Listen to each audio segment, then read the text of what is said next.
दोस्तों, आप सभी का अमेजिंग ज्ञान पॉइंट पर हार्दिक स्वागत है। आज हम इतिहास के एक महत्वपूर्ण टॉपिक दिल्ली सल्तनत के बारे में जानेंगे। साथियों, दिल्ली सल्तनत जिसके अंतर्गत मुख्यतः 1200 ईस्वी से लेकर 1526 ईस्वी के मध्य 5 वंश के द्वारा शासन किया गया था। गुलाम वंश, खिलजी वंश, तुगलक वंश, सैयद वंश और लोदी वंश। इन 5 वंश को हम 5 पार्ट में डिवाइड करके पूरे टॉपिक को विस्तार से कवर करेंगे। अब इन 5 वंश में जिस वंश को हम आज के वीडियो में पढ़ने वाले हैं वह है गुलाम वंश। दोस्तों, गुलाम वंश का दिल्ली सल्तनत पर शासनकाल 1206 ईस्वी से लेकर 1290 के मध्य लगभग 84 साल तक रहा था। अब इस वंश के जो प्रमुख शासक हैं उनके बारे में और उनके शासनकाल के बारे में हम सभी ब्रीफ में जान लेते हैं। तब उसके बाद इन सुल्तानों से संबंधित जो भी क्वेश्चंस हमारे एग्जाम्स में पूछे जाते हैं उनके बारे में जानेंगे। तो चलिए दोस्तों, वीडियो को हम सभी गुलाम वंश के प्रमुख सुल्तान पर एक नज़र के साथ शुरुआत करते हैं। साथियों, गुलाम वंश का जो पहला शासक था वह था कुतुबुद्दीन ऐबक। इसका शासनकाल 1206 से लेकर 1210 तक रहा था और यह सुल्तान गुलाम वंश से संबंधित था। दूसरा जो गुलाम वंश का प्रसिद्ध शासक था वह था इल्तुतमिश। इल्तुतमिश का शासनकाल 1210 से लेकर 1236 के मध्य तक रहा था। यानी कुतुबुद्दीन ऐबक के बाद गुलाम वंश का सुल्तान इल्तुतमिश बना था और यह भी गुलाम राजवंश से संबंधित था। साथियों, तीसरी जो सुल्तान थी वह थी रजिया सुल्तान। इसका शासनकाल 1236 से लेकर 1239 के मध्य रहा था और यह भी गुलाम राजवंश से संबंधित थी। चौथा जो शासक था वह था बहराम शाह और इसका शासनकाल 1240 से लेकर 1242 के मध्य रहा था और यह भी गुलाम राजवंश से संबंधित था। इसके मध्य एक और शासक हुआ था, वह इतना इम्पॉर्टेंट नहीं है, तो उनके बारे में हम सभी वीडियो में जानेंगे जो हमारे एग्जाम्स में पूछे जाते हैं। इनका शासनकाल आपको पता होना चाहिए। पांचवा जो गुलाम वंश का प्रमुख शासक था वह था अलाउद्दीन मसूद शाह। इसका शासनकाल 1242 से लेकर 1246 के मध्य रहा था और यह भी गुलाम राजवंश से संबंधित था। छठवां महत्वपूर्ण गुलाम वंश का शासक नसरुद्दीन महमूद था। इसका शासनकाल 1246 से लेकर 1265 के मध्य रहा था। सातवां जो महत्वपूर्ण शासक था वह था बलवन। साथियों, इसका शासनकाल 1265 से लेकर 1287 के मध्य तक रहा था और इसके बाद 1290 में गुलाम वंश का शासन दिल्ली सल्तनत पर समाप्त होता है और फिर खिलजी वंश की नींव दिल्ली सल्तनत पर पड़ती है। तो उसके बारे में हम सभी अगले वीडियो में जानेंगे। इस वीडियो में हम सभी मात्र गुलाम वंश के बारे में जानेंगे जिसका शासनकाल 1206 से लेकर 1290 तक रहा था। तो साथियों, चलिए हमारे एग्जाम्स में गुलाम वंश से संबंधित जो क्वेश्चंस पूछे जाते हैं उनके बारे में जानते हैं। साथियों, बात करें अगर गुलाम वंश के संस्थापक की, तो गुलाम वंश का संस्थापक कुतुबुद्दीन ऐबक था। यह दिल्ली सल्तनत का शासक 1206 में हुआ था। कुतुबुद्दीन ऐबक किसका गुलाम था, यह भी क्वेश्चन आपसे पूछा जाता है। तो यह मोहम्मद गौरी का गुलाम था। इसे भी साथियों आप याद रखिएगा। नेक्स्ट क्वेश्चन है, गुलाम को फारसी में क्या कहा जाता है। साथियों, क्वेश्चन यह भी इंपॉर्टेंट है। तो गुलाम को फारसी में बंदगा कहा जाता था। नेक्स्ट है, कुतुबुद्दीन ऐबक ने अपनी राजधानी कहाँ बनाई थी। तो वर्तमान का जो पाकिस्तान का क्षेत्र लाहौर है वहाँ पर कुतुबुद्दीन ऐबक के द्वारा अपनी राजधानी बनाई गई थी। नेक्स्ट क्वेश्चन है, कुतुब मीनार की नींव किसने डाली थी। साथियों, कुतुब मीनार जो दिल्ली में स्थित है इसकी नींव कुतुबुद्दीन ऐबक के द्वारा डाली गई थी। इसे भी आप याद रखिएगा। नेक्स्ट है, दिल्ली में किस मस्जिद का निर्माण कुतुबुद्दीन ऐबक के द्वारा करवाया गया था। तो कुव्वत अल इस्लाम मस्जिद का निर्माण दिल्ली में कुतुबुद्दीन ऐबक के द्वारा करवाया गया था। नेक्स्ट है, अजमेर के 2.5 दिन का झोपड़ा का निर्माण किसने किया था। तो साथियों, अजमेर जो राजस्थान में स्थित है यहाँ पर 2.5 दिन के झोपड़े का निर्माण कुतुबुद्दीन ऐबक के द्वारा करवाया गया था। नेक्स्ट क्वेश्चन है, लाख बख्श यानी लाखों का दान देने वाला किसे कहा जाता था। तो कुतुबुद्दीन ऐबक आपको याद रखना है, इसे लाख बख्श के नाम से भी जाना जाता था।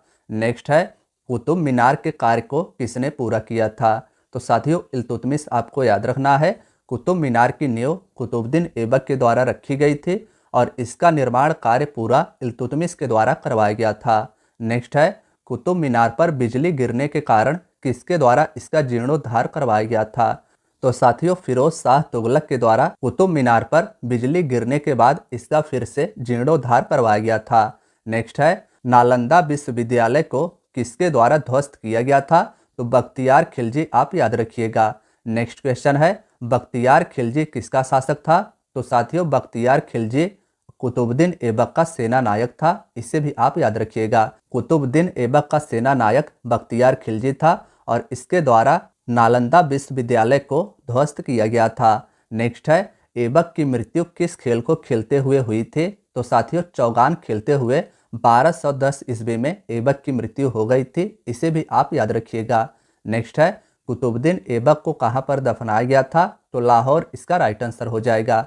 नेक्स्ट क्वेश्चन की बात करें तो साथियों हमारे नेक्स्ट क्वेश्चन पूछा गया है, आराम शाह की हत्या करके इल्तुतमिश दिल्ली की गद्दी पर कब बैठा था? साथियों कुतुबुद्दीन ऐबक के बाद दिल्ली का शासक आराम शाह बना था और इसकी हत्या 1211 में इल्तुतमिश के द्वारा करके दिल्ली की गद्दी पर अपना शासन स्थापित किया गया था। नेक्स्ट है, इल्तुतमिश ऐबक का क्या था? साथियों याद रखिएगा कि इल्तुतमिश ऐबक का गुलाम भी था और यह ऐबक का दामाद भी था, यानी इल्तुतमिश की शादी ऐबक की पुत्री के साथ हुआ था और इल्तुतमिश ऐबक का गुलाम भी था। नेक्स्ट है, इल्तुतमिश किस वंश का शासक था? तो साथियों शमसी वंश, आप याद रखिएगा, यह भी क्वेश्चन इंपॉर्टेंट है। नेक्स्ट है, ऐबक की मृत्यु के समय इल्तुतमिश कहाँ का गवर्नर था? तो बदायूं का गवर्नर ऐबक की मृत्यु के समय इल्तुतमिश था। नेक्स्ट क्वेश्चन है, इल्तुतमिश ने लाहौर से राजधानी को कहाँ स्थानांतरित कर दिया था? तो साथियों दिल्ली इल्तुतमिश के द्वारा अपनी राजधानी बनाया गया था, लाहौर से ट्रांसफर करके। नेक्स्ट है, दिल्ली को राजधानी बनाने वाला प्रथम शासक कौन था? साथियों क्वेश्चन यह भी इंपॉर्टेंट है, तो इल्तुतमिश आप याद रखिएगा। नेक्स्ट क्वेश्चन की बात करें तो नेक्स्ट है, दिल्ली सल्तनत का वास्तविक संस्थापक किसे माना जाता है? तो इल्तुतमिश को दिल्ली सल्तनत का वास्तविक संस्थापक माना जाता है।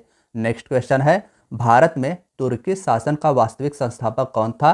तो इल्तुतमिश, इसमें भी आपको याद रखना है। अब साथियों नेक्स्ट क्वेश्चन की बात करें तो नेक्स्ट है, इल्तुतमिश ने किस उपाधि को धारण की थी? तो सुल्तान ए आजम, आप याद रखिएगा। इल्तुतमिश के द्वारा उपाधि सुल्तान ए आजम को धारण किया गया था। किसे गुलामों का गुलाम कहा जाता था? यह हमारा नेक्स्ट क्वेश्चन है, तो साथियों इल्तुतमिश इसका राइट आंसर हो जाएगा। इल्तुतमिश को गुलामों का गुलाम कहा जाता था क्योंकि यह कुतुबुद्दीन ऐबक का गुलाम था और कुतुबुद्दीन ऐबक भी मोहम्मद गौरी का गुलाम था, तो इस प्रकार से इल्तुतमिश गुलामों का गुलाम कहा जाता है। नेक्स्ट है, चंगेज खान से बचने के लिए इल्तुतमिश ने किसे अपने यहाँ शरण दी थी? साथियों चंगेज खान मंगोल शासक था और इससे बचने के लिए इल्तुतमिश ने ख्वारिज के सम्राट जलालुद्दीन को अपने यहाँ शरण दी थी। नेक्स्ट है, मध्य एशिया का सबसे शक्तिशाली राज्य कौन सा था जिसकी सीमा सिंधु नदी तक लगती थी? तो ख्वारिज साम्राज्य आपको याद रखना है, मध्य एशिया का सबसे शक्तिशाली राज्य था जिसकी सीमा सिंधु नदी तक लगती थी और इसे अपने यहाँ शरण इल्तुतमिश के द्वारा चंगेज खान से बचने के लिए दिया गया था। नेक्स्ट है, ख्वारिज साम्राज्य को मंगोलों ने कब ध्वस्त कर दिया? तो 1220 ईस्वी में मंगोलों के द्वारा ख्वारिज साम्राज्य को समाप्त कर दिया गया। नेक्स्ट है, इक्ता व्यवस्था को किसने प्रारंभ किया था? तो साथियों इक्ता व्यवस्था इंपॉर्टेंट है, याद रखिएगा कि इल्तुतमिश के द्वारा इक्ता व्यवस्था का प्रारंभ किया गया था। बात करें अगर इक्ता व्यवस्था की तो साथियों इक्ता व्यवस्था के अंतर्गत सैनिकों और अधिकारियों को नगद वेतन के बदले भूमि प्रदान किया जाता था। नेक्स्ट है, दिल्ली का प्रथम शासक कौन था जिसने सुल्तान की उपाधि धारण की थी? साथियों क्वेश्चन यह भी इंपॉर्टेंट है, तो इल्तुतमिश आप याद रखिएगा। नेक्स्ट है, 40 योग्य तुर्क सरदारों के एक दल चहलगामी का गठन किसके द्वारा किया गया था? क्वेश्चन यह भी इंपॉर्टेंट है, तो इल्तुतमिश इसका राइट आंसर हो जाएगा। तुर्क सरदार अमीर जो होते थे उनके 40 योग्य सदस्यों को चहलगामी कहा जाता था और इनका गठन इल्तुतमिश के द्वारा किया गया था। नेक्स्ट है, इल्तुतमिश की मृत्यु कब हुई थी? तो 1236 ईस्वी में आपको याद रखना है। इल्तुतमिश का शासनकाल 1210 से लेकर 1236 के मध्य रहा था और इसके पहले कुतुबुद्दीन ऐबक ने गुलाम वंश पर शासन किया था। नेक्स्ट है, इल्तुतमिश अपनी मृत्यु के पूर्व किसे अपना राज्य सौंपने की इच्छा व्यक्त की थी? तो साथियों रजिया सुल्तान, आपको याद रखना है कि इल्तुतमिश ने अपनी मृत्यु के पूर्व रजिया सुल्तान को अपना राज्य सौंपने की इच्छा व्यक्त की थी। लेकिन रजिया सुल्तान तत्काल समय में दिल्ली की शासिका नहीं बन पाई। नेक्स्ट है, इल्तुतमिश के बाद दिल्ली की गद्दी पर कौन बैठा था? तो इल्तुतमिश के मृत्यु के बाद दिल्ली के गद्दी पर रुकनुद्दीन फिरोज इसका पुत्र बैठा था। नेक्स्ट है, फिरोज शाह यानी रुकनुद्दीन फिरोज के सुल्तान बनने के बाद वास्तविक सत्ता किसके हाथों में चली गई? तो शाह तुर्कान आपको याद रखना है, ये फिरोज की माँ थी। यानी इल्तुतमिश के मृत्यु के बाद फिरोज शाह के सुल्तान बनने के बाद वास्तविक सत्ता फिरोज शाह के माँ शाह तुर्कान के हाथों में चली गई। नेक्स्ट है, रजिया सुल्तान दिल्ली की शासिका कब बनी थी? तो साथियों 1236 ईस्वी में रजिया सुल्तान दिल्ली की शासिका बनी थी और ये गुलाम वंश की शासिका 1239 तक रही थी। नेक्स्ट है, दिल्ली सल्तनत की प्रथम और अंतिम मुस्लिम महिला शासिका कौन थी? साथियों क्वेश्चन बहुत ही महत्वपूर्ण है, तो रजिया सुल्तान आप याद रखिएगा।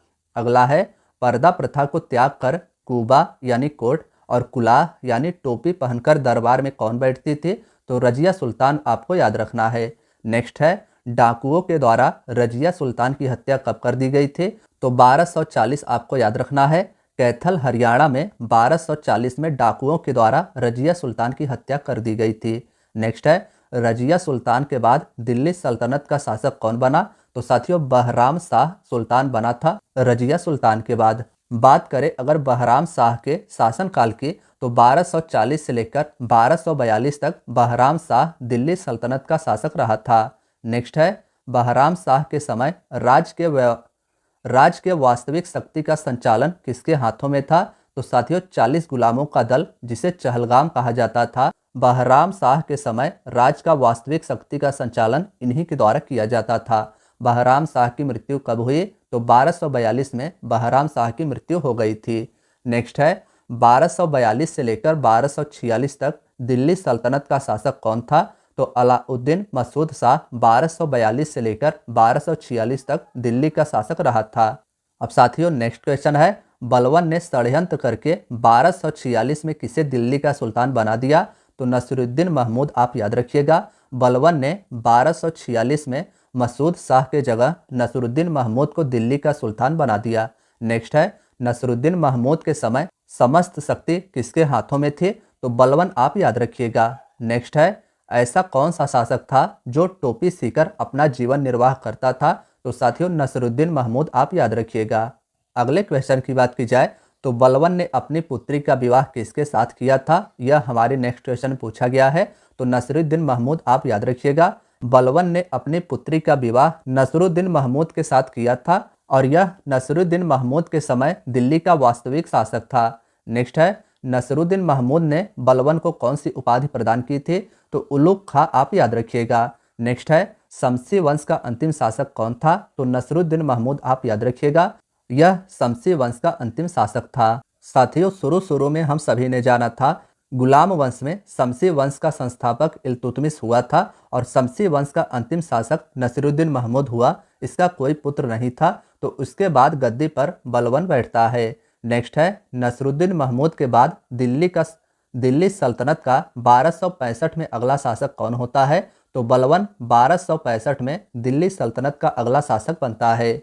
नेक्स्ट है, बलबन का वास्तविक नाम क्या था? तो साथियों यह भी इंपॉर्टेंट है, बहाउद्दीन आपको याद रखना है। नेक्स्ट है, सीरी नाम से एक नया नगर किसने बसाया था? तो बलबन ने सीरी नाम से एक नए नगर की स्थापना की थी। नेक्स्ट है, राज दरबार में सिजदा और पैबोस प्रथा की शुरुआत किसके द्वारा की गई थी? तो बलबन के द्वारा दरबार में सिजदा और पैबोस प्रथा की शुरुआत की गई थी। बात करें सिजदा की, तो साथियों सजदा घुटनों के बल बैठकर सुल्तान के सामने सर झुकाने की एक प्रथा थी और यह परंपरा फारसी एक परंपरा है। नेक्स्ट है, पेट के बल लेटकर सुल्तान के पैरों को चूमना कौन सी परंपरा थी? तो यह पेबोस परंपरा थी जो बलबन के द्वारा लागू किया गया था। नेक्स्ट है, तुर्कान ए चहलगामी का विनाश किसने किया था? तो बलबन आपको याद रखना है। साथियों तुर्कान ए चहलगामी 40 योग्य तुर्क सरदारों का एक दल हुआ करता था।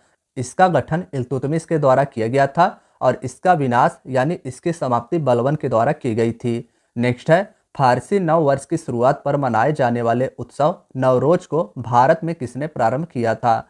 तो बलबन, इसे आप याद रखिएगा। नेक्स्ट है, अपने विरोधियों के प्रति बलबन ने कौन सी कठोर नीति का पालन किया था? तो साथियों, लौह और रक्त नीति का प्रयोग बलवन के द्वारा अपने विरोधियों के प्रति किया गया था। इस नीति के अंतर्गत बलवन के द्वारा अपने दुश्मनों को दौड़ा के मार दिया जाता था। नेक्स्ट है, फारसी के प्रसिद्ध कवि अमीर खुसरो और अमीर हसन किसके दरबार में रहते थे? तो साथियों, इसका भी बलवन आप याद रखिएगा। अमीर खुसरो और अमीर हसन बलवन के दरबार में प्रसिद्ध फारसी कवि थे। नेक्स्ट है, बलवन की मृत्यु कब हुई थी? तो 1286 में बलवन की मृत्यु हुई थी, इसे भी आप याद रखिएगा। नेक्स्ट है, गुलाम वंश का अंतिम शासक कौन था? तो साथियों, शमसुद्दीन तैमूर आप याद रखिएगा। गुलाम वंश की नींव रखी गई थी कुतुबुद्दीन ऐबक के द्वारा और गुलाम वंश का अंतिम शासक शमसुद्दीन तैमूर था। और शमसुद्दीन तैमूर के बाद 1290 ईस्वी में दिल्ली सल्तनत पर खिलजी वंश का नींव पड़ता है, जिसे हम सभी अगले वीडियो में जानेंगे। तो साथियों, आज की आपकी वीडियो यहीं तक थी। अगला वीडियो हमारा होगा खिलजी वंश पे, उसके भी बारे में हम सभी विस्तार से ही जानेंगे, तो उसे भी आप जरूर देखिएगा। धन्यवाद दोस्तों।